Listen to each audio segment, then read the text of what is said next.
Hey, what's up everybody? It's your boy The Legend coming at you from Busch Gardens Tampa Bay, one of my favorite theme parks. And we are here for a construction and park update to show you what's going on. Obviously, Cobra's Curse not quite open yet. Had some delays. We were supposed to go to a press day last week. Things got pushed back, so not quite open yet. But let me tell you guys, the entrance area looks amazing. Really great theming, really great use of what used to be the old Tut's Tomb location. Honestly, one of the cooler entrances I've seen on any of the Busch Gardens rides. Looks great. You've got two different entrances to take you into an indoor queue. You got a electronic wait time sign, all that kind of good stuff. Really kind of rejuvenated this section of the park a little bit. I will show you this. The ride is not open yet, but when it does, you will be able to try to play your hand at Cobra's Curse Plinko.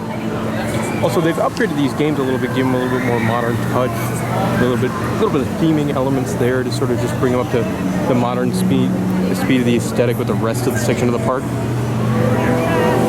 Moving along over here, you've got the Cobra's Crypt, which is going to be the gift shop of the Cobra's Curse ride, also where you're going to buy your on-ride photos, where your exit. Unfortunately, it's a locker ride, which I'm not a big fan of that. If you have a bag, you got to put it in a locker probably. So I'm not a big fan of that. More new stuff over here. Sherbet Snacks recently opened, and that's another one of these. They've been on a bunch of these style of grab and go locations where you go and pick out the items you want and then pay up front, which is fine. You know, they do have some beers. Not great beer selection in here. Obviously, that's what's more important to me. What's probably more important to you guys, Coke Freestyles here. That's really cool. But yeah, just kind of a standard beer selection. Bud Light, Lime, which is gross. Miller, of course. And not a lot of, you could go find, if you're going to drink somewhere else in the park, because there's a lot better places to do so. This took the place of an old snack stand. There was an old snack stand here. It also took the place, what I'm surprised they got rid of was the shifting, I think it was Shifting Sands, the play area for kids. So that is now gone, which I'm kind of surprised by, because Cobra's Curse is going to be a height limit ride. Montu is a high throw ride. So there's not a whole lot for little tiny kids to do in this section of the park. Last time we were over here, the big giant Cobra God statue did not have its eyeball. Now it's got its eyeball, which is great.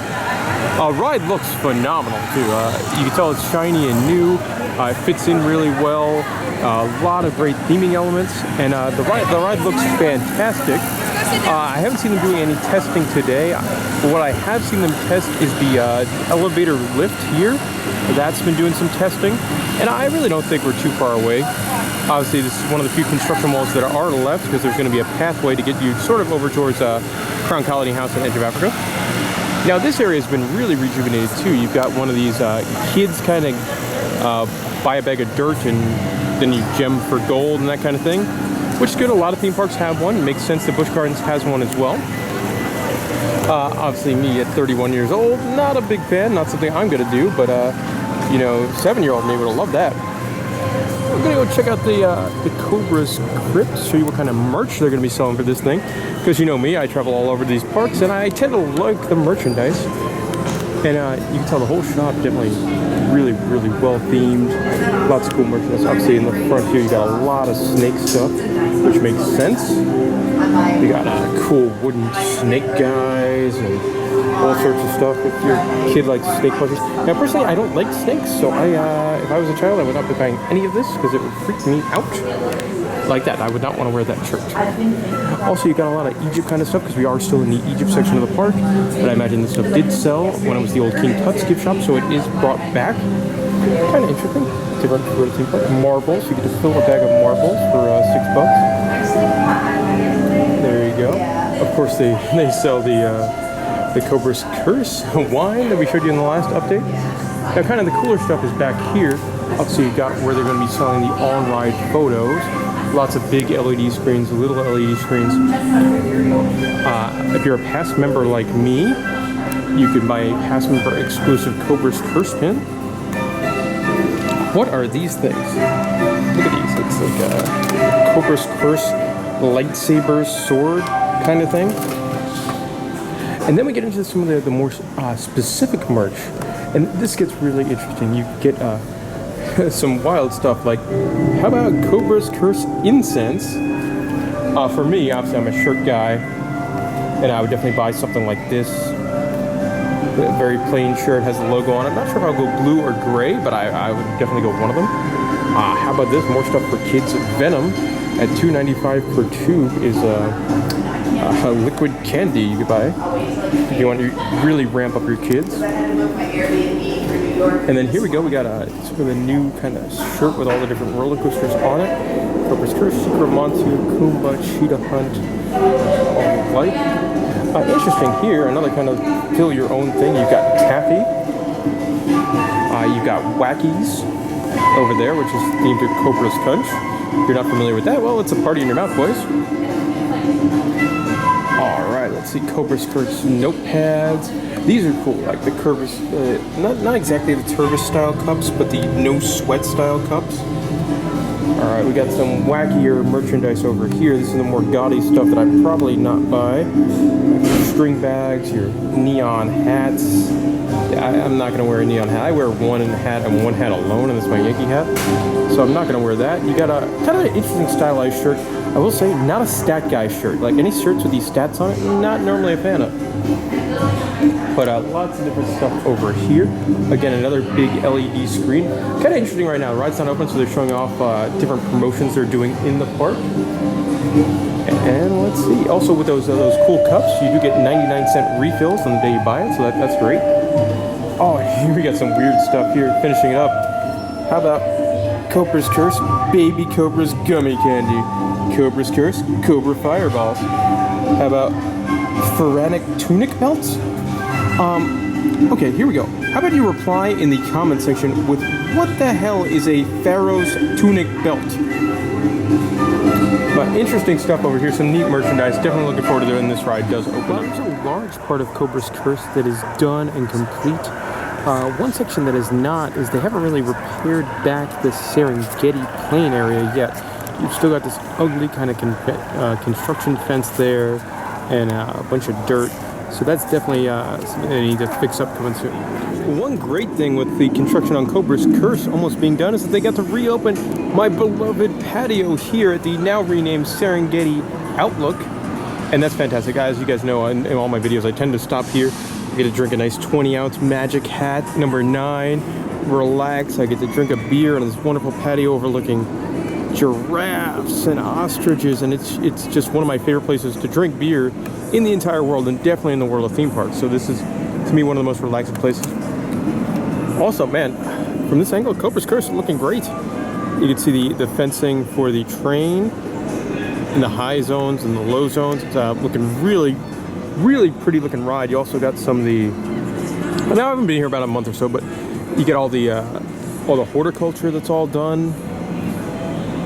Really cool looking ride. Now if we go a little bit more over here, we'll get to see a little bit into the queue area, the outdoor queue area, as well as what will be the vehicle loading station. So that's pretty neat too.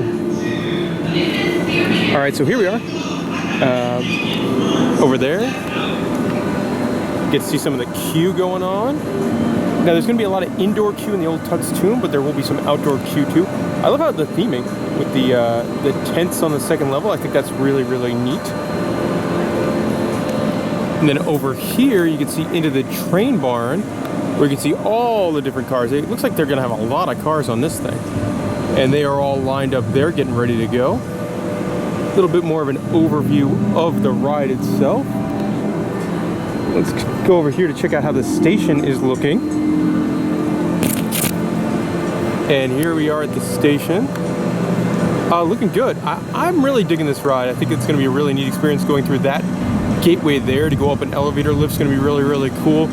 I love the theming. I want to see what they do in the queue. But as far as stations, this looks very, very good. Well, it's been over a month since Tidal Wave's been closed, and so far it looks like, at least from the ride structure standpoint, absolutely nothing has kind of happened. It's kind of a bummer. One thing I don't care for here is that they just sort of leave dead rides hanging around at Busch Gardens. You see the graveyard of Rhino Rally, Gwazi is still standing, and now this one makes 3, and I don't think that's really good, especially when you are a top-tier theme park in terms of attendance and admission price. That's not how you should run the thing. So now I'm over here on this side of Tidal Wave, but they've added this great themed construction fence, which is nice. but it appears as though they haven't actually done any construction. At least that I can see. I haven't walked this way yet. Moving along over here. This is the first time you guys are seeing this. This is the first time I'm seeing this. No, I mean, this is just, it's the same. They haven't done anything in an entire month. Or a month and a half. Whatever the last time we were here, we caught the Cobras curse testing. It appears that they have not done anything at all with the Tidal Wave area. You know, Q seems still in place. Ride seems still in place. There does seem to be a one yellow strap line over there. That's the only thing I've seen that might resemble construction besides the fence. I mean, they got the signage is still up. You know, there's really clearly not been much work done. So interesting here, they took the Motor City Cruise show out of the open air theater in the front of the park, and they moved it into the old Stanleyville Theater, which is most recently being used for Madagascar Live on Stage and things like that. So pretty much a good move here because you get people into the air conditioning, get them to relax. Why an African themed park as a Detroit themed show is beyond me, but at least it's in the air conditioning and really packing them in here. The show is, I think we're about 7. Another interesting thing in the park here is sort of a good news, bad news is that the good news is they reopened the 3rd floor restaurant here at the Crown Colony House, or what I should say, the former Crown Colony House that is now known as the Serengeti Overlook Restaurant and Pub. And that's great. That's a fantastic full-service restaurant. They have a buffet. They have different options. They have cocktails. Not sure if it's open today or not, but I'm here on a Tuesday on the, no, what is it today? Wednesday on the 1st of June, so not open today, but it's going to be open for the summer season. What I don't like is that I could get changed in the name because Serengeti Overlook obviously is going to make a lot more sense to people that have never been to the park, more so than Crown Colony House. But what I don't like is this, dude. Like, you're a $100 a day theme park or whatever it is to get in here. You could afford to build an actual sign, not, you know, this tarpy looking thing that looks terrible, especially for your full service restaurant. That's not cool. But on the plus side, the pub's still there and it's still great. And that 3rd floor restaurant is awesome. If you get the chance to eat there, I definitely recommend it. If you're spending all day here at Busch Gardens, definitely a wonderful break in the air conditioning. You get to overlook the savannah, and it's awesome. And it's a buffet, so you can, you know, sort of wait, get hungry, and then eat your one meal of the day over there. So that's a good option as well. And it's Busch Gardens food, so you know it's going to be good. In case you were wondering what's going on with Gwazi, the answer is nothing. It's just standing there. They haven't knocked it down yet. Nothing's going on. Bad show, Busch Gardens. Gotta love drinking here at Busch Gardens, and one of my favorite places to drink is the Twisted Trails in Pantopia. Want to show up the beer selection today. Of course, they always have Salmon Bud Light, and it's Reef Donkey, Full Moon Madness. I've never had Full Moon Madness.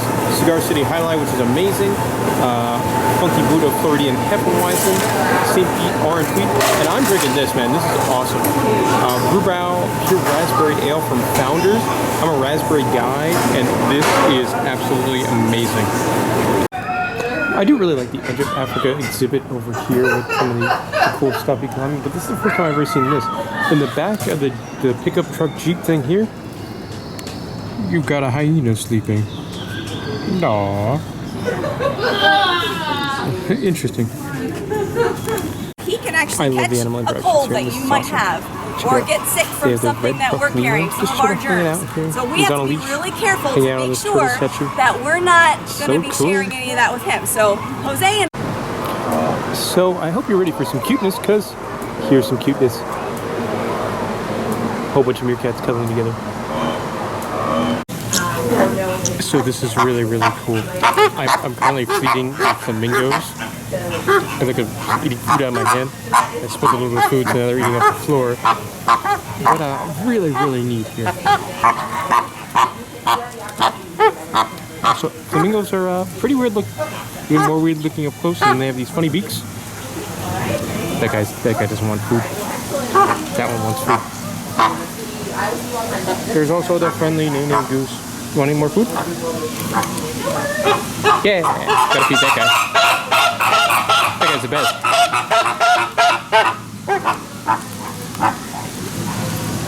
Well, that'll do it for our day here at Busch Gardens Tampa. I was able to pick up my my annual pass holder gift for June, this reusable Cobras Cursed blue bag.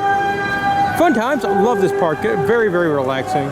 I'm sure I'll be back for either Summer Nights, which starts in the end of June, or for Cobra's Curse, which opens in question marks.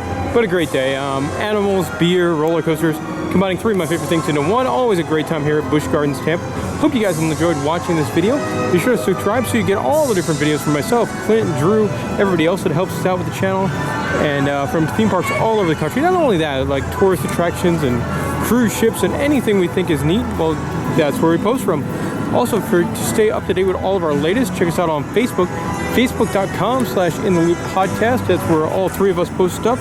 Lots of news, lots of another place to get all of our videos and things like that. Also, we post every single podcast. The best damn podcast on the internet is the In the Loop podcast. So be sure to check that out as well. Guys, thank you very much for watching, and we'll see you all next time.